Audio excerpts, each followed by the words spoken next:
Hello friends, स्वागत है आपका अपना चैनल आप विद्या में। और आज हम इस वीडियो में पढ़ने वाले हैं क्लास 12th का हिस्ट्री, जो कि चैप्टर 3 है और इसका नाम है बंधुत्व, जाति तथा वर्ग। ये चैप्टर बंधुत्व, जाति तथा वर्ग जो है, ये पूरे चैप्टर को हम इसी वीडियो में कंप्लीट पढ़ने वाले हैं। ठीक है, तो अगर एग्जाम में आप एक अच्छा सा नंबर लाना चाहते हैं तो इसलिए आपसे गुजारिश है कि वीडियो को लास्ट तक ज़रूर देखिएगा। और आपको ऐसा वीडियो पूरे यूट्यूब में कहीं पे देखने को नहीं मिलेगा। तो चलिए स्टार्ट करते हैं आज की इस वीडियो को। उससे पहले एक और छोटी सी गुजारिश है कि अगर आपने चैनल को सब्सक्राइब नहीं किया है तो सब्सक्राइब कर लीजिए।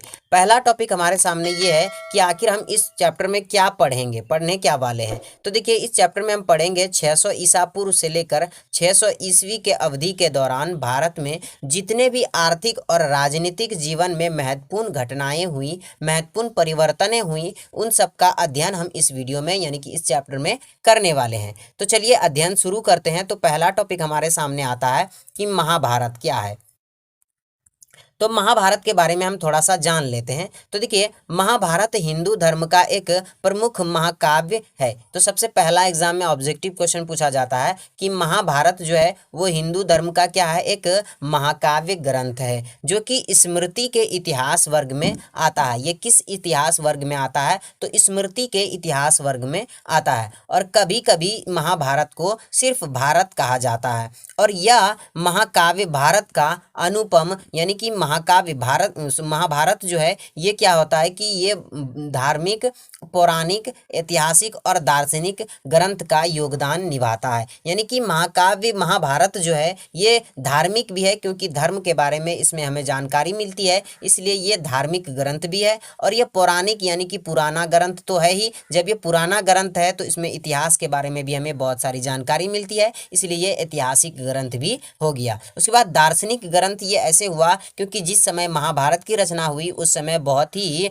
अच्छे अच्छे लोग आए थे और उनके बारे में महाभारत में चर्चा किया गया है, इसलिए ये दार्शनिक ग्रंथ का भी योगदान निभाता है। तो इस प्रकार से आप देख सकते हैं महाभारत पहला जो है वो क्या है, हिंदू धर्म का एक महाकाव्य है और स्मृति के इतिहास वर्ग में आता है। और कभी कभी इसे भारत भी कहा जाता है। और महाकाव्य जो है वो धार्मिक, पौराणिक, ऐतिहासिक और दार्शनिक ग्रंथों का योगदान निभाता है। अब आगे देखिए, एक सबसे इंपॉर्टेंट यहाँ पर यह है कि विश्व का सबसे लंबा अगर साहित्य ग्रंथ आपसे पूछा जाए तो आप नाम किसका लीजिएगा? महाभारत का नाम लीजिएगा। ठीक है, तो ये आप जान लीजिए कि विश्व का सबसे लंबा और साहित्यिक ग्रंथ जो है वो क्या है? महाभारत है, यानी कि महाकाव्य है। अब देखिए, हिंदू धर्म के अनुसार यानी कि मुख्यतः ग्रंथों में से एक ग्रंथ है, यानी कि अगर गिने चुने ग्रंथों में से नाम आता है तो उसमें महाभारत का भी नाम जरूर आता है। ठीक है, तो गिने चुने ग्रंथों में महाभारत का भी नाम आता है। अब इस ग्रंथों को हिंदू धर्म ने पांचवें वेद मान लिया है, यानी कि पांचवें वेद का दर्जा दिया गया है। अब पहले चैप्टर में पढ़े हैं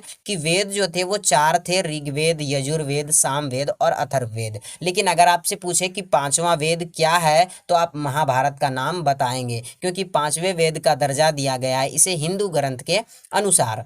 उसके बाद आगे आगे और इसके बारे में जानते हैं। तो इतिहासकारों का मानना है कि जो महाभारत है इसका रचना किसने किया है? वेद व्यास ने किया है। लेकिन कोई अब सोचिए जरा सा कि महाभारत की जो रचना हुई वो लगभग 1000 साल तक इसकी रचना हुई। तो कोई इंसान 1000 साल तक जीवित रह सकता है? नहीं। जब नहीं रह सकता तो महाभारत का कोई एक आदमी भी रचिकेता नहीं यानी कि लेखक नहीं हो सकता। ठीक है, तो ये इतिहासकार मानते हैं ये है कि इसका लेखक जो है वो वेद व्यास है। लेकिन अधिकांश इतिहासकार का मानना है कि यह कई लेखकों के द्वारा रचना है, यानी कि बहुत सारे लेखकों ने मिल करके इसे लिखा है। ठीक है, क्योंकि इसकी रचना 1000 साल तक हुई तो कोई एक आदमी इसको नहीं लिखा होगा। उसके बाद अगले टॉपिक पर बढ़ते हैं। तो आगे हमारे सामने आता है कि इतिहासकार जांचते हैं कि क्या ग्रंथ का मतलब जो ग्रंथ है उसकी भाषा क्या प्रकृत है या पाली है या संस्कृत भाषा में लिखा गया है। तो महाभारत जो है वो क्या है? संस्कृत भाषा में लिखा गया है। अब महाभारत में किस बारे में बात किया गया है, किस बारे में जिक्र किया गया है? तो उसमें लड़ाई के बारे में जिक्र किया गया है, जंगलों के बारे में जिक्र किया गया है, महलों के बारे में जिक्र किया गया है और बस्तियों के बारे में एक अच्छे तरीके से इसका विवरण दिया गया है, वर्णन दिया गया है। महाभारत के सबसे जो चुनौतीपूर्ण प्रकरण है वो ये है कि जो द्रौपदी थी उसकी 5 पांडवों के साथ विवाह हुआ था, यानी कि 5 पांडवों के साथ उसका विवाह संबंध हुए थे। और इस ग्रंथ से यानी कि महाभारत से हमें ये भी जानने को मिला कि एक महिला के कई पति होने का आभास भी था। ठीक है, तो इसका सुझाव जो हमें मिला वो कहाँ से मिला? महाभारत से मिला। तो महाभारत के बारे में आपने बहुत सारी चीजें जान ली है। ठीक है, उसके बाद आगे बढ़ते हैं तो आगे आता है कि कुछ इतिहासकार का मानना है कि जो बहुपत्नीत्व ब्राह्मणीय दृष्टिकोण से अवांछनीय है, यानी कि बहुपत्नीत्व प्रथा जो है वो ब्राह्मण ग्रंथ के अनुसार अवांछनीय है, यानी कि गलत है, अच्छा इसे नहीं माना जाता है ब्राह्मण ग्रंथ के अनुसार। ठीक है, लेकिन युद्ध के समय महिलाएं जो थी वो कम थी, यानी कि ज्यादा औरतें नहीं थी, तो पुरुष लोग शादी नहीं कर पाते थे। तो इस वजह से ऐसा हो सकता है कि जो पांडव ने शादी किया था द्रौपदी से, तो उसका मेन मकसद यही था कि मतलब उस समय महिलाओं की कमी हो रही होगी, इस वजह से शादी किया होगा। या फिर हिमालय में ये प्रथा चली आ रही थी, यानी कि ये प्रथा जो थी वो हिमालय में पुराने जमाने से चली आ रही थी, इसलिए उन्होंने शादी की थी। उसके बाद अगले टॉपिक पर बढ़ते हैं। इसका अलग अलग रीजन बताया जाता है, लेकिन इसका मेन रीजन अभी तक किसी को भी पता नहीं चल पाया है। तो देखिए, महाभारत का समालोचनात्मक संस्करण, ये मोस्ट इंपॉर्टेंट टॉपिक है, यहाँ से एग्जाम में क्वेश्चन पूछे जाते हैं। तो देखिए, पहले कि 1919 में संस्कृत भाषा के एक महान विद्वान थे जिसका नाम था वी.एस. सुकथांकर। इन्होंने अपने नेतृत्व में, यानी कि वी.एस. सुकथांकर और उसके टीम ने मिल करके अपने नेतृत्व में एक बहुत ही महत्वाकांक्षी परियोजना की शुरुआत की। अब ये महत्वाकांक्षी परियोजना क्या थी? तो ये महाभारत का समालोचनात्मक संस्करण था।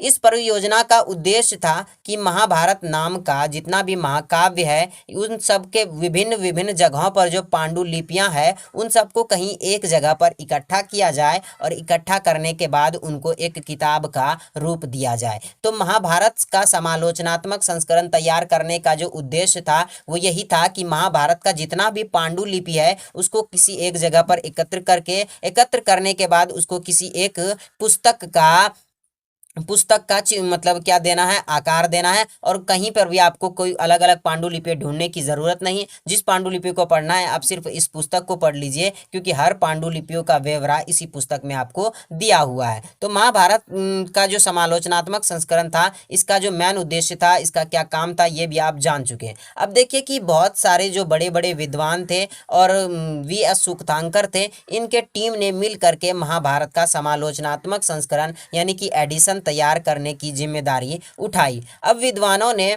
सभी पांडुलिपि में पाए गए श्लोकों की तुलना करने लगा, यानी कि करने के बाद एक तरीका ढूंढा। यानी कि मान लीजिए कि ये कोई महाभारत का पांडुलिपि है, ठीक है, इनमें से मान लीजिए कि ए चीज जो था ए लिखा हुआ था और एक कॉमन था, उसके बाद दूसरा पांडुलिपि इसे मिला, तो इस पांडुलिपि में भी ये लोग ए ढूंढने लगे। तो जिस जिस पांडुलिपि में ए लिखा हुआ मिला उन सबको क्या जोड़ दिया? इसे महाभारत के पांडुलिपियों से जोड़ दिया और इन सबको मिला करके लिख दिया गया। ठीक है, तो इन सब ने एक तरीका निकाला और विद्वानों ने उन श्लोकों को चुना जो कि लगभग सभी पांडुलिपि में लिखे गए थे, मतलब जो सैम सैम लिखे गए थे वही उन्हीं सब पांडुलिपियों को इन्होंने चुना और लिखा। और इन सब का प्रकाशन जो किया, यानी कि ये जो छपवाया, तो छपवाने के बाद ये महाभारत का जो समालोचनात्मक संस्करण करने के बाद 13,000 पन्नों में फैला, यानी कि ये ग्रंथ कितना फैल गया? तो 13,000 पन्ने बन गए इसके। ठीक है, और इस यानी कि वी.एस. सुकथांकर और इसके टीम को ये सब करने में 47 वर्ष का समय लग गया।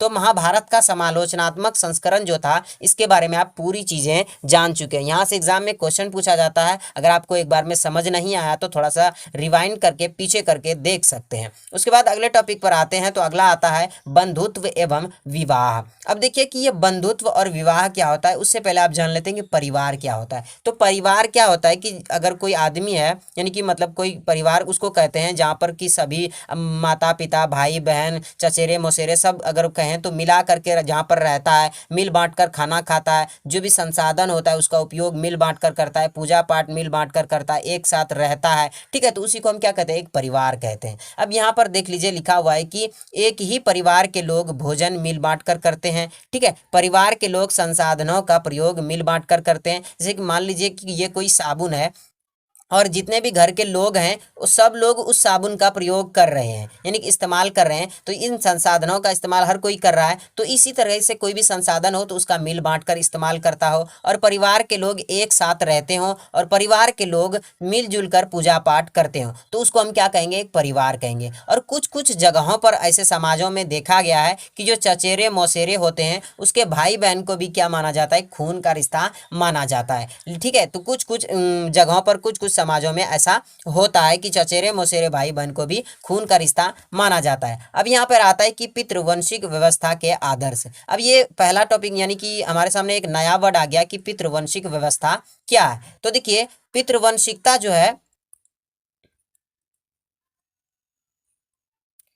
तो देखिए पितृवंशिकता जो है वो हमारे देश में पहले से ही मौजूद है। वो कैसे मौजूद है, तो महाभारत कहीं ना कहीं इसी पर आधारित है। ठीक है, तो महाभारत कुछ इसी तरीके की कहानी है, और यह कहानी जो है वो दो भाइयों यानी दो दलों की है। वो क्या है कि कौरव और दूसरा पांडव के बीच जमीन और सत्ता को लेकर युद्ध की कहानी है, जिसमें कि पांडवों की जीत हुई थी, और जीत होने के बाद उत्तराधिकारी को पितृवंशीय घोषित कर दिया गया था। यानी कि कौरव और पांडव के बीच जो युद्ध हुआ, उस युद्ध में पांडव ने जो जीत हासिल की, तो उसके बाद पांडव ने अपने समाज को क्या घोषित कर दिया, पितृवंशीय समाज यानी कि पितृवंशिकता समाज घोषित कर दिया। तो अब जानते हैं कि डिटेल में कि ये पितृवंशिकता आखिर होता क्या है। ठीक है, तो पितृवंशिकता के बारे में जानते हैं। तो पितृवंशिकता में पिता की मृत्यु के बाद पिता की सारी संपत्ति और जमीन एवं जायदाद बेटे के नाम कर दी जाती है। तो पितृवंशिकता में क्या होता है कि पिता की जितनी भी संपत्ति होती है, अगर पिता मर जाता है तो उसके बाद की संपत्ति का जो बंटवारा होता है वो किसके साथ होता है, उसके बेटे में बढ़ जाता है। यानी कि उसका जितना भी बेटा होता है उनको सबको बराबर का हिस्सा मिलता है। हो सकता है कि जो बेस्ट जो बड़ा भाई है उसको थोड़ा सा ज़्यादा मिलता होगा, लेकिन बेटे में उसकी संपत्ति बांट दी जाती है। और अगर राजा की बात करें तो किसी राजा को अगर मान लीजिए कि कोई बेटा है, ठीक है, कोई राजा है, तो उस राजा का अगर कोई बेटा है तो राजा की मृत्यु हो गई तो उसके बाद उसका बेटा ही उसका राजा बनेगा। तो ये बातें बताई गई कि राजा की मृत्यु के बाद उसका सिंहासन उसके पुत्र को सौंप दिया जाता है। और कभी कभी ऐसा होता है कि किसी राजा को क्या होता है कि पुत्र नहीं होता है, तो पुत्र नहीं होने पर उसके संबंधी में कोई भाई होता है, ठीक है, तो कोई भाई जो होता है उसके संबंध में, तो उनको उसका उत्तराधिकारी बना दिया जाता है। तो ये पितृवंशिकता है, यानी कि पितृवंशीय समाज के अंतर्गत आता है। ये पितृवंशिकता क्या है इसके बारे में आप जान चुके हैं। अब देखिए कि विवाह के नियम, विवाह जो होते थे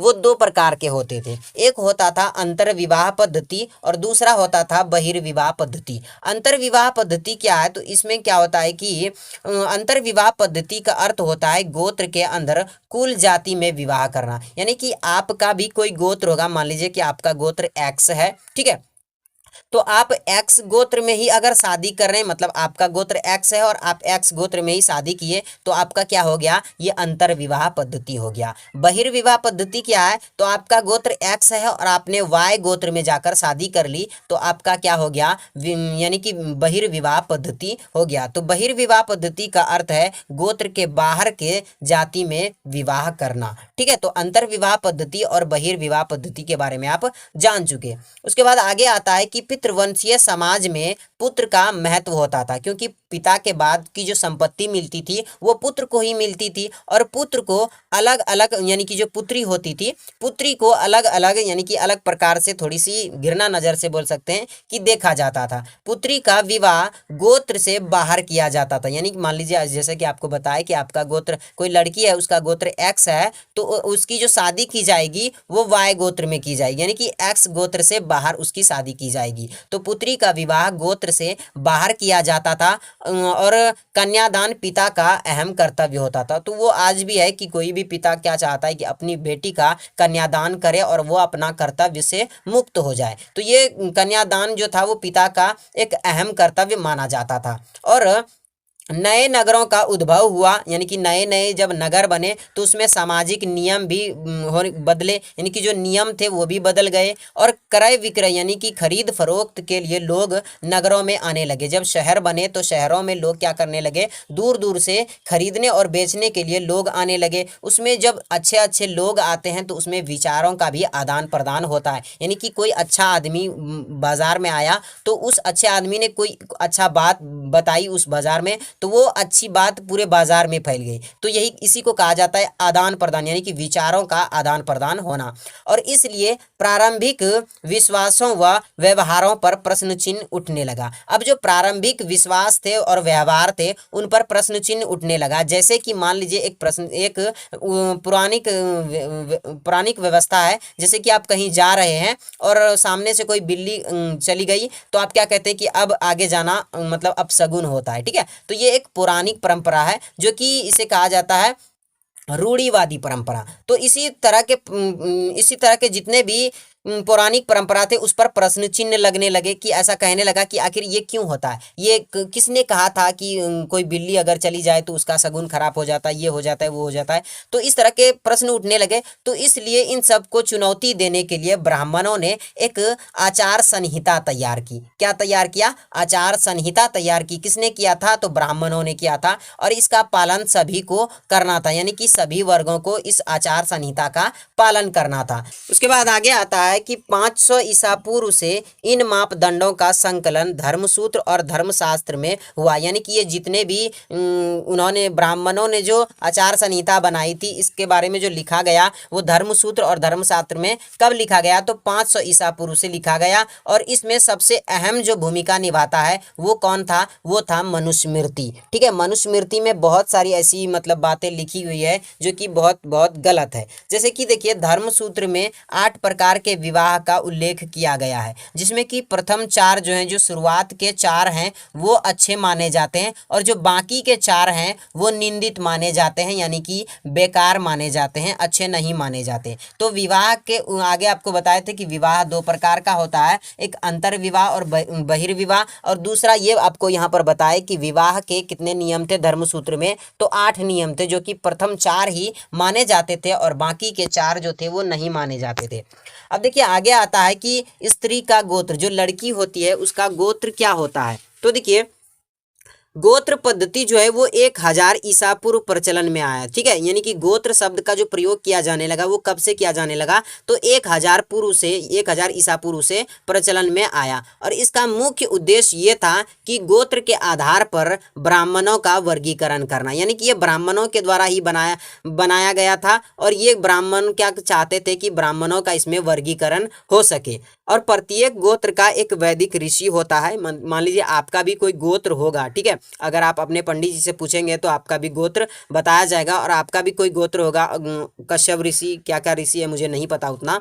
तो जो गोत्र होगा उस गोत्र के नाम पर एक ऋषि हुआ करता है। ठीक है, तो प्रत्येक गोत्र जो होता है वो एक वैदिक ऋषि के नाम पर होता है और उस गोत्र के सदस्यों को उस ऋषि का वंशज कहा जाता है। अब इसको हम आसान भाषा में समझते हैं। मान लीजिए कि आपका गोत्र एक्स है, ठीक है, तो आपका जो गोत्र है उसी गोत्र का कोई एक ऋषि होता है, उसका नाम क्या रख दिए हम? वाय रख दिए। तो एक्स गोत्र वाले का क्या है? वाय ऋषि है। तो वाय ऋषि वाले को क्या कहा जाएगा? वाय ऋषि का वंशज कहा जाएगा। समझ में आया? यही बातें यहाँ पर बताई गई है। उसके बाद आगे बढ़ते हैं तो आगे आता है गोत्र के नियम, यानी कि जो गोत्र बनाया गया था उसका क्या क्या नियम था। उसका पहला नियम यह था कि शादी के बाद स्त्री को पिता के वजह, यानी कि जो लड़की होती थी वो पिता के बजाय पति का गोत्र पहनना पड़ता था। यानी कि शादी से पहले वो अपना गोत्र जो लगाती वो अपनी पिता का गोत्र लगाते थे, ठीक है, लेकिन जब उसकी शादी हो जाती थी उसके बाद वो अपने पति का गोत्र लगाते थे। जिस तरह से अभी सरनेम चेंज किया जाता है उसी प्रकार से उस समय गोत्र चेंज किया जाता था। उसके बाद आगे आता है कि गोत्र का दूसरा नियम यह था कि एक ही गोत्र के सदस्य आपस में शादी नहीं कर सकते। अगर आपका एक्स ग्रुप है तो यानी कि एक्स अगर गोत्र है तो आप एक्स गोत्र में ही शादी नहीं कर सकते। उसके बाद दूसरा ये यहाँ पे देखिए साक्ष्य मिला है कि सातवाहन राजाओं में यह प्रथा जो थी, ये गोत्र वाली जो प्रथा थी वो विपरीत थी, यानी कि उल्टा था। सातवाहन में वो ये था कि सातवाहन राजाओं के नाम से पता लगा है कि वह स्त्री को विवाह के बाद भी अपने पति का गोत्र रखते थे, यानी सॉरी पिता का ही गोत्र रखते थे। लेकिन यहाँ पर अभी आपने क्या पढ़ा कि स्त्री जो होती थी वो शादी से पहले अपने पिता का गोत्र यूज करती थी, लेकिन शादी के बाद वो अपने पति का यूज करती थी। ठीक है, तो यहाँ पर सातवाहन में क्या हुआ है कि स्त्री जो होती थी वो शादी से पहले तो अपने पिता का गोत्र यूज करती थी, लेकिन शादी के बाद भी अपने पिता का ही गोत्र यूज करती थी। तो ये इसका अपोजिट है सातवाहन राजाओं में। उसके बाद अगले टॉपिक पर आते हैं। तो अगला टॉपिक हमारे सामने आता है बहुपत्नी एवं बहुपति प्रथा। अब देखिए बहुपत्नी प्रथा और बहुपति प्रथा क्या होता है तो उसको समझ लेते हैं आसान भाषा में। जिस मर्द का कोई एक से ज्यादा पत्नी होता है तो उसको क्या कहेंगे हम, बहुपत्नी प्रथा कहेंगे, और जिसका एक से ज्यादा पति होता है उसको क्या कहेंगे कि बहुपति प्रथा कहेंगे। तो देखिए बहुपत्नी प्रथा में एक से ज्यादा स्त्रियों से शादी की जाती है, इसे क्या कहा जाता है, बहुपत्नी प्रथा कहा जाता है। और ऐसा सातवाहन राजा लोग करते थे, मतलब बहुत सारी औरतों के साथ ये लोग शादी करते थे, तो इसको क्या कहा जाता था, बहुपत्नी प्रथा कहा जाता था। अब बहुपति प्रथा क्या है, तो ये लोग क्या करते थे, मतलब बहुपति प्रथा में कोई एक पत्नी, मतलब कोई एक स्त्री बहुत सारे पुरुषों के साथ शादी करता है तो उसे बहुपति प्रथा कहते हैं। जैसे कि उदाहरण के तौर पर द्रौपदी ने पांडवों के साथ शादी की थी। उसके बाद अगले टॉपिक पर हम बढ़ते हैं। तो अगला टॉपिक हमारे सामने आता है, क्या माताओं को महत्वपूर्ण समझा जाता था, यानी कि उस समय जो माएँ होती थी क्या उसको एक इम्पोर्टेंट के रूप में, यानी कि एक महत्वपूर्ण के रूप में देखा जाता था समाज में। तो देखिए इतिहास में बहुत से ऐसे किस्से हैं जिनमें कि पता चला है कि 600 ईसा पूर्व से लेकर के 600,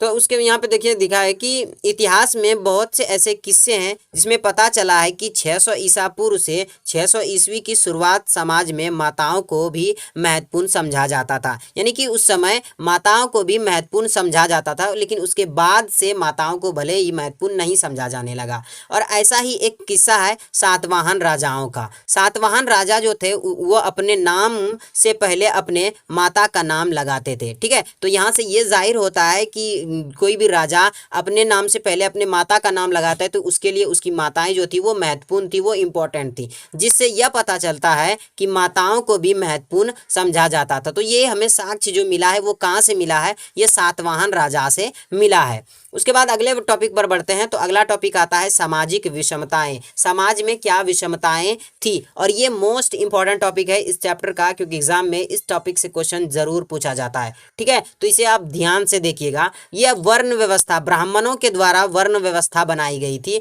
और ये वर्ण व्यवस्था जो थी वो बौद्ध ग्रंथ और जैन ग्रंथ के अनुसार बहुत ही बुरी थी, यानी कि बौद्ध ग्रंथ और जैन ग्रंथ ये कहते थे कि ये अच्छी चीज नहीं है। तो देखिए ब्राह्मणों ने बनाई थी तो सबसे पहले अपने आप को ही इन्होंने रखा था, इनकी सबसे ऊपर जो था वो ब्राह्मण था। ब्राह्मणों का क्या काम था, तो ये पुस्तकों का अध्ययन करते थे और ग्रंथों का अध्ययन करते थे, यानी कि ब्राह्मणों का काम पुस्तकों का अध्ययन करना और ग्रंथों का अध्ययन करना था। दूसरा था वेदों से शिक्षा प्राप्त करते थे, और यज्ञ करना, यज्ञ करवाना इसका कार्य था। इसका काम जो था वो यही था कि यज्ञ करना और यज्ञ करवाना, और यज्ञ में जो ये यज्ञ करते थे उसका क्या करना, दान दक्षिणा लेना या फिर दान दक्षिणा देना। तो ये सब काम जो था वो ब्राह्मण का था। और सबसे उच्च जाति में जो आता, उच्च वर्ण में जो आता था वो कौन आता था, वो ब्राह्मण ही आता था। उसके बाद दूसरा आता था क्षत्रिय। ठीक है, तो क्षत्रिय जो आता था वो दूसरे नंबर पर आता था, और यह क्या होता था कि समय पड़ने पर युद्ध करते थे, यानी कि क्षत्रिय जो होते थे वो समय पड़ने पर युद्ध करते थे, और राजा भी क्षत्रिय ही बनते थे। ठीक है, और यह राजाओं को सुरक्षा प्रदान करते थे, यानी कि युद्ध करने का, न्याय करने का, लड़ने का, और भी राजा बनने का, तो ये सब जो काम होता था वो क्षत्रिय का काम होता था। वेदों को पढ़वाने का और यज्ञ करवाने का काम भी क्षत्रिय का होता था, और यह जनता के बीच न्याय करने का कार्य करता था, फैसला करने का कार्य करता था। तो ये क्षत्रिय का काम था कि क्षत्रिय क्या क्या काम कर सकते थे, यानी कि जो जिसका काम था वही काम कर सकता था, उसके अलावा और कुछ नहीं कर सकता था। अब आगे हमारे सामने आता है कि वैश्य। वैश्य जो होता था, इसको समाज में क्या कहा जाता था कि तुम व्यापार करो, यानी कि इसका काम था व्यापार करना, पशुपालन करना, कृषि करना, और इसका मुख्य कार्य था, ठीक है, कृषि करना इसका सबसे मुख्य कार्य कह सकते हैं या पेशा कह सकते हैं, इसका कृषि करना था। और दान दक्षिणा देना और उनके इनके मुख्य कारणों में से एक है, यानी कि दान दक्षिणा देना जो है इनके मुख्य कारण में से एक माना जाता है। अब सबसे लास्ट जो आता है वर्ण, वो आता है शूद्र। इसको सबसे नीची जाति में रखा गया था और इसको सबसे मतलब बेकार तबके में समझा जाता। जैसे कि शूद्र था, ये क्या था, तीनों वर्णों की सेवा करना। इसका काम देखो क्या था कि तीनों वर्ण जो ब्राह्मण, क्षत्रिय और वैश्य हैं, इन तीनों की ये क्या करेगा, सेवा करेगा, नौकर बनकर रहेगा इनके यहाँ, ये इसका काम था। ये ब्राह्मण के अनुसार, ब्राह्मण ग्रंथ के अनुसार बनाया गया था, ब्राह्मणों का ये सब बनाया था। तो शूद्र का काम था तीनों वर्णों की सेवा करना और इनका मुख्य कार्य इन तीनों की सेवा करना था। इसका मेन काम क्या था कि तुम सिर्फ इन तीनों का सेवा ही कर सकते हो, नौकर ही बनकर रह सकते हो, और इसको कोई ऑप्शंस ही नहीं दिए थे कि तुम कोई और काम करो। और इन नियमों का पालन करने के लिए ब्राह्मणों ने दो तीन नीतियां अपनाई थी। यानी कि अब ब्राह्मणों ने ये नीति तो बना दी, ठीक है, ये वर्ण तो बना दिए, अब वर्ण को अपनाने के लिए कोई कौन अपनाएगा यार, कोई समाज में किसी को तुम उच्च कोटि का बना दो, किसी को निम्न कोटि का बना दो, तो कोई चाहेगा कि हम ये इसे आप स्वीकार करें, माने तो नहीं। तो इन्होंने क्या किया कि मनाने के लिए किसी को भी, तो इन्होंने और दो तीन नीतियां बनाई। वो ये कहा कि ये जो है वो वर्ण व्यवस्था ईश्वर की देन है, यानी कि ये भगवान की देन है, भगवान ने दिया है, इसको तुमको अपनाना ही पड़ेगा। उसके बाद दूसरा, शासकों के प्रेरित करना कि वर्ण व्यवस्था लागू कराए, यानी कि जो क्षत्रिय थे, जो राजा थे, जो शासक थे, उनको ये काम दे दिया गया कि तुम कैसे भी करके इस वर्ण व्यवस्था को लागू करवाओ, ये उसका काम दे दिया। और जनता को यकीन दिलाया कि उनकी प्रतिष्ठा जन्म पर आधारित है, यानी कि उनकी जो इज्जत प्रतिष्ठा है वो जन्म पर ही आधारित हो गई है। अगर कोई ब्राह्मण के घर पैदा हुआ है तो वो मतलब उसकी इज्जत ज़्यादा है, उसकी इज्जत प्रतिष्ठा ज़्यादा होगी। अगर कोई शूद्र के घर में पैदा हुआ है तो उसकी इज्जत प्रतिष्ठा नहीं होगी। तो ये कहीं ना कहीं गलत है और इसका विरोध जैन धर्म और बौद्ध धर्म में भी किया गया है। अब यहाँ से सवाल आता है कि हमने पढ़ा कि राजा जो होते थे वो क्षत्रिय होते थे, इसका काम होता था युद्ध करना, लोगों पर न्याय करना, ठीक है, तो इस प्रकार का काम होता था। तो देखिए यहाँ से सवाल यह आता है कि क्या हमेशा क्षत्रिय ही राजा होते थे, ठीक है, हमेशा क्या क्षत्रिय ही राजा बनते थे? तो इसका जाहिर सी बात है कि हमेशा ऐसा नहीं हुआ है, क्योंकि इसके हमें बहुत सारे सबूत मिले हैं जहां पर कि ये पता चला है कि हमेशा क्षत्रिय राजा नहीं होते थे। यह असत्य है कि इतिहास में ऐसे कई राजा हैं जो कि क्षत्रिय नहीं है। जैसे कि मौर्य वंश का संस्थापक जो था वो चंद्रगुप्त मौर्य था, जिसने एक विशाल साम्राज्य का स्थापना किया था, मतलब विशाल साम्राज्य की स्थापना की थी। चंद्रगुप्त मौर्य ने मौर्य साम्राज्य की स्थापना की थी। लेकिन बौद्ध ग्रंथ के अनुसार अगर माने तो ये क्या मनाया जाता है, ये क्षत्रिय है। लेकिन ब्राह्मण शास्त्र के अनुसार, अगर ब्राह्मण ग्रंथ के अनुसार इसे बताया जाए तो ये क्या है, एक निम्न कुल के हैं, यानी कि निचले जाति के माने जाते हैं चंद्रगुप्त मौर्य, ठीक है। तो ये कह सकते हैं कि हमेशा जो थे होते थे वो क्षत्रिय ही राजा नहीं बनते थे। अब देखिए और भी बहुत सारे राजा हैं जो कि क्षत्रिय नहीं थे, जैसे कि शुंग, कर्ण एवं मौर्य साम्राज्य के उत्तराधिकारी थे, और जो कि यह माना जाता है कि वह एक ब्राह्मण कुल के थे। तो ये शुंग और कर्ण वह जो है ये क्या है, ये मौर्य के उत्तराधिकारी थे, उसके बाद आए थे, लेकिन ये क्या थे, ब्राह्मण कुल से थे, यानी ब्राह्मण जाति के थे। तो यहाँ पे आपको ये भी देखने को मिला कि ब्राह्मण भी राजा होते थे, हमेशा क्षत्रिय ही राजा नहीं होते थे। और इन उदाहरणों से हमें यह पता चला है कि यानी कि ये हमें पता चला है कि राजा कोई भी बन सकता था, लेकिन उसके अंदर कुछ योग्यताएं होनी चाहिए। ये जरूरी नहीं था कि वो राजा क्षत्रिय कुल से ही पैदा हुआ हो, उसके अंदर ताकत होनी चाहिए, यानी कि राजा होने के लिए उसके पास समर्थन होना चाहिए, जनता उसे पसंद करते हो, ठीक है, ज़्यादा महत्वपूर्ण था। और राजा बनने के लिए तो ज़्यादा महत्वपूर्ण राजा बनने के लिए यही था कि वो क्या हो, ताकतवर हो और जनता का समर्थन हो उसके पास, तभी वो राजा हो सकता है। ये जरूरी नहीं था कि वो क्षत्रिय कुल से, यानी कि क्षत्रिय कुल में पैदा हुआ हो। अब अगला टॉपिक हमारे सामने आता है जाति। तो देखिए जाति क्या होता है कि जहाँ वर्ण जो आपने पढ़ा कि वर्ण कितने थे, तो 4 वर्ण थे, ठीक है। लेकिन जाति की बात करें तो जाति चार नहीं थे, जातियों की बहुत अनगिनत जाति थी, बहुत सारी जातियां थी जिन्हें वर्ण में समाहित नहीं किया जा सकता था, यानी कि इन जातियों को वर्ण में समाहित नहीं किया जाता था, मिलाया नहीं जा सकता था। ठीक है। निषाद और सुकर्ण स्वर्णकार ये इस प्रकार के जाति होते थे जो कि काम के अनुसार इसको बनाए गए थे, मतलब जो जिस प्रकार का काम करेगा उसको उसी जाति के कैटेगरी में रखा जाता था। ठीक है। जातियां कर्म के अनुसार बनाई जाती थी, यानी कि जो आदमी जिस तरह का काम करता था उसी तरीके से उसकी जाति भी निर्धारित की जाती थी। जैसे कि सपोज कोई आदमी मिट्टी का काम कर रहा है तो वो किस जाति का हुआ, वो कुम्हार का हुआ। अगर कोई आदमी लोहे का काम कर रहा है तो वो किस जाति का हुआ, लोहार हुआ। ठीक है। तो जाति जो होती थी वो कर्म के अनुसार बनाई जाती थी, जो काम करता है उसके अनुसार उसकी जाति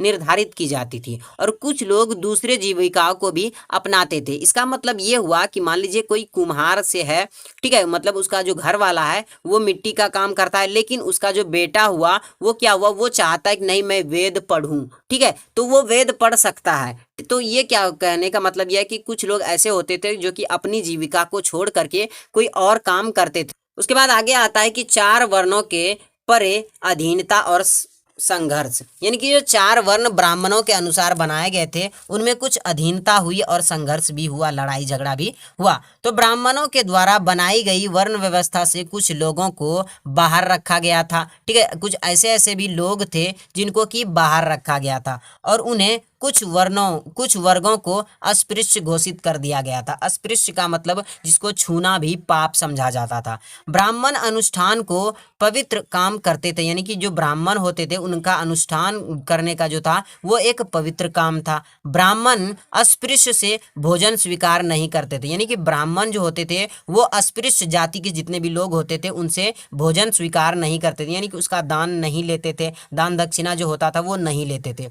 कुछ काम जो था वो दूषित माने जाते थे, और जैसे कि शव का अंतिम संस्कार करना, मृत जानवरों को छूना, और इन कामों को करने वालों को चंडाल कहा जाता था। ठीक है। तो जो काम दूषित थे जैसे कि शव का अंतिम संस्कार यानी कि शव को जलाना, और जो मृत जानवर होते थे उनको छूना, यानी कि उनका चमड़ी वगैरह जो छील कर रख लेते हैं तो उनको छूना, और तो इन सबको क्या कहा जाता था, चंडाल कहा जाता था। और चंडाल को छूना और देखना भी पाप समझा जाता था। ये ब्राह्मण ग्रंथ के अनुसार बताया गया है। ठीक है। तो ये सारी जो कहानियां बनाई गई थी वो ब्राह्मणों के अनुसार बनाई गई थी। अब देखिए कि मनुस्मृति के अनुसार चंडाल के कर्तव्य, मनुस्मृति में इस चंडाल के बारे में कुछ कर्तव्य बताया गया कि यानी एक मनुस्मृति चंडाल जो होते थे उनका क्या काम होता था, वो लोग क्या काम कर सकते थे। तो देखिए गांव से बाहर रहता था। सबसे पहला तो यही था कि जो चंडाल लोग होते थे उनको गांव से बाहर रहना पड़ता था, और फेंके बर्तन का प्रयोग करते थे ये लोग। ठीक है। तीसरा ये कि मृत लोगों के कपड़े पहनते थे, जो लोग मर जाते थे उनके कपड़े पहनते थे, और मृत लोगों के आभूषण पहनता था, यानी कि जो मरे हुए लोग थे उनका जो आभूषण होता था वो ये लोग पहनते थे। और तीसरा था रात में गांव और नगरों में चलने की अनुमति नहीं थी। ये जो चंडाल लोग होते थे इन चंडाल लोगों को रात में गांव में चलने की अनुमति नहीं होती थी, इनको बाहर ही रखा जाता था। और अस्पृश्यों को सड़क पर चलते हुए करताल बजाना पड़ता था, यानी कि इसके गले में कोई घंटी वगैरह का कुछ होता था, और जब ये सड़क पर चलते थे तो उस घंटी को बजाते हुए चलते थे, ताकि सामने से अगर कोई आदमी आ रहा हो तो इसके घंटी की आवाज़ सुनकर वो अपना रास्ता मुड़ ले, और ये वो जान सके कि सामने से जो आ रहा है वो कोई चंडाल है। ठीक है। कोई अस्पृश्य है और उसको हमें देखना नहीं है। ठीक है। तो ताकि दूसरे उन्हें देखने से बच जाए, इसलिए उसके सामने यानी उसके गले में एक करताल दिया जाता था और वो करताल बजाते हुए चलते थे। उसके बाद आगे आता है कि संसाधन एवं प्रतिष्ठा, यानी कि जो संसाधन है जहाँ से आर्थिक संबंध यानी कि जहाँ से पैसे आने के जो संसाधन है वहाँ पर किसका अधिकार होता था। तो देखिए संसाधन एवं प्रतिष्ठा, आर्थिक संबंधों के अध्ययन से पता लगा है कि पता लगा कि 10 भूमिहीन खेतीहर मजदूर दास, यहाँ पर दास होगा। उसके बाद अगला टॉपिक हमारे सामने है संसाधन एवं प्रतिष्ठा। तो देखिए आर्थिक संबंधों से आर्थिक संबंधों के अध्ययन से पता लगा है कि दास, भूमिहीन खेतीहर मजदूर, मछुआरे, पशुपालक, कृषक, मुखिया, शिकारी, शिल्पकार, वाणिज्य, राजा इत्यादि जो होते थे, ये सब सामाजिक स्थान पर इस बात पर निर्भर करता था कि आर्थिक संसाधनों पर किसका नियंत्रण होगा। यानी कि ऐसा कोई संसाधन जहाँ से कि पैसे आते हों, उन पर किसका नियंत्रण होगा, ये सब मिलजुल कर, मिल बांट कर करते थे कि उस जगह पर किसका नियंत्रण होना चाहिए, यानी कि वो जगह किसके अंडर में होना चाहिए, ये बातें निर्धारित करते थे सब लोग मिल करके। उसके बाद आगे आता है कि संपत्ति पर स्त्री पुरुष के विभिन्न अधिकार। मतलब कोई भी संपत्ति होती थी तो उस पर स्त्री का किस प्रकार से अधिकार होता था और पुरुषों पर किस प्रकार से अधिकार होता था। तो देखिए, मनुस्मृति के अनुसार पिता की मृत्यु के बाद उसकी संपत्ति पुत्रों में बांट दी जाती थी, ये मनुस्मृति में बताया गया है। और ज्येष्ठ जो यानी कि जो बड़े पुत्र होते थे, ज्येष्ठ भ्राता जो होते थे, उनको विशेष हिस्सा दिया जाता था। विवाह के दौरान मिले उपहार पर स्त्री का अधिकार अधिक था। यानी कि विवाह के दौरान अगर स्त्री को कोई उपहार दे दिया जाता था तो उस पर किसका अधिकार होता था, उस स्त्री का ही अधिकार होता था। वो उपहार का वो कुछ भी कर सकती है। और यह संपत्ति उनकी संतान को विरासत में मिली थी। यानी कि वो संपत्ति जो है वो किसको मिली थी, उसके संतान को विरासत में मिली होती थी।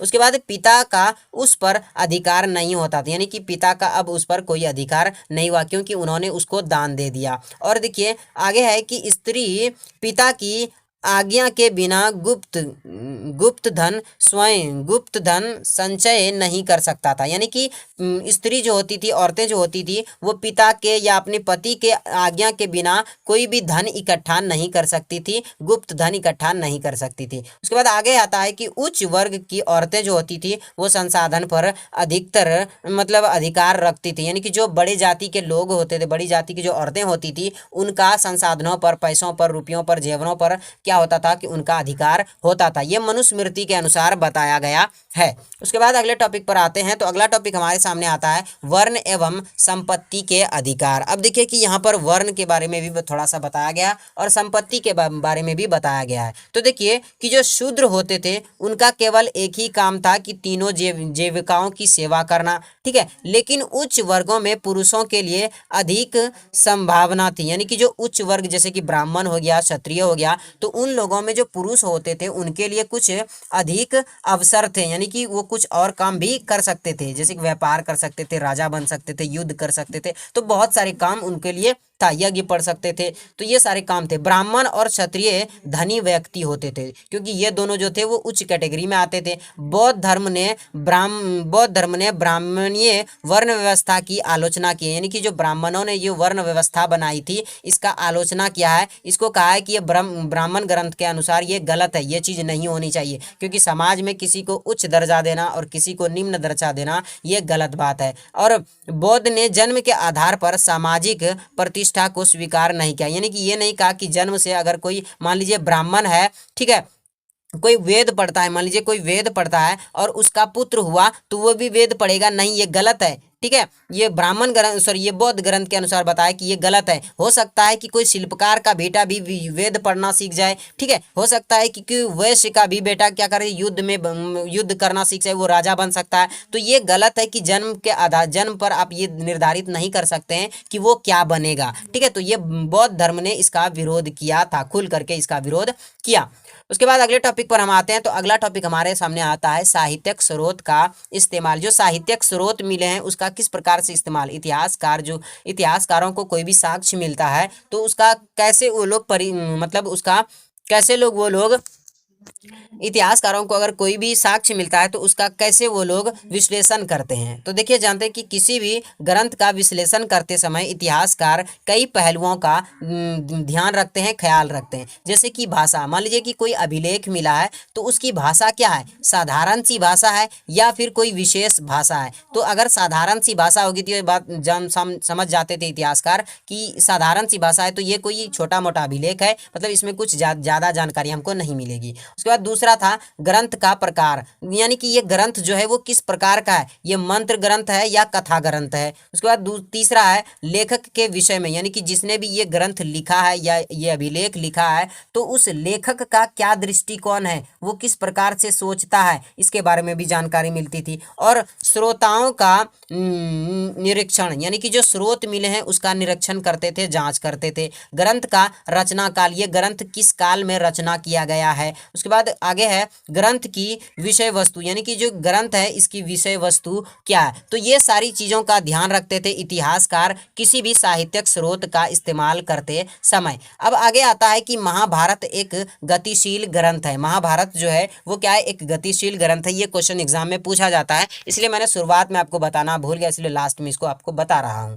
तो देखिए महाभारत एक गतिशील ग्रंथ है कैसे, तो देखिए महाभारत एक गतिशील ग्रंथ है क्योंकि यह हजारों सालों तक लिखा गया है और इसमें कई सारे परिवर्तन पिछले कई सालों में आए हैं, यानी कि इसमें बहुत सारे बदलाव हुए हैं पिछले कई सालों में। और इसका अनुवाद भी किया गया, अनुवाद यानी कि मान लीजिए जो महाभारत है वो संस्कृत भाषा में लिखा गया है, लेकिन अभी अगर मार्केट में आप खरीदने जाएंगे तो आपको ये हिंदी भाषा में भी मिलेगा, उर्दू भाषा में भी मिलेगा, फारसी में भी मिलेगा, मतलब आप जिस भाषा में इसे ढूंढना चाहेंगे उस भाषा में मिलेगा। तो इसी को क्या कहा गया, अनुवाद किया गया, मतलब इसे अलग अलग भाषाओं में, इसे क्षेत्रीय लैंग्वेज में भी अनुवाद कर दिया गया है और अलग अलग हुए, यानी कि अलग अलग भाषा में इसका अनुवाद किया गया। इसमें कई सारे श्लोक हैं और यह दुनिया का सबसे बड़ा महाकाव्य है, तो इसलिए इसे क्या कहा जाता है, महाभारत एक गतिशील ग्रंथ है। तो यहाँ से ये वीडियो जो होता है वो समाप्त होता है। अगर वीडियो पसंद आए तो प्लीज़ वीडियो को लाइक कीजिए और चैनल पर अगर पहली बार आए तो सब्सक्राइब ज़रूर कीजिएगा, क्योंकि बहुत मेहनत लगी है। मिलते हैं एक नए वीडियो के साथ, तब तक के लिए जय हिंद जय भारत।